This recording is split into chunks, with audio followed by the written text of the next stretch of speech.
रसूल अल्लाह ने 5 खूबसूरत हदीसें बताई। नंबर 1, तुम में से बेहतरीन शख्स वो है जो ना किसी को तकलीफ दे और ना किसी की तकलीफ का जरिया और सबब बने।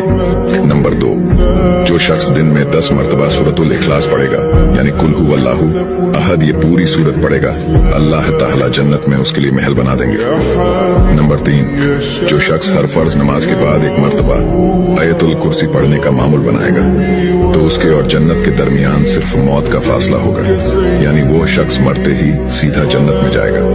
नंबर 5, जो शख्स घर से निकलते वक्त ये दुआ पढ़ेगा, बिस्मिल्लाहि तवक्कलतु अला अल्लाह ला हौला वला कुव्वता इल्ला बिल्लाह, तो अल्लाह ताला शैतान के शर से उसकी हिफाजत फरमा देता है और जिस काम को वो निकला अल्लाह ताला उसमें आसानी पैदा फरमा देता है। नंबर 5, रसूल अल्लाह ने फरमाया, वो शख्स हरा भरा रहे, हंसता खेलता रहे, जो शख्स मेरी हदीस सुने उसको महफूज रखे और उसको दूसरों तक पहुंचाए।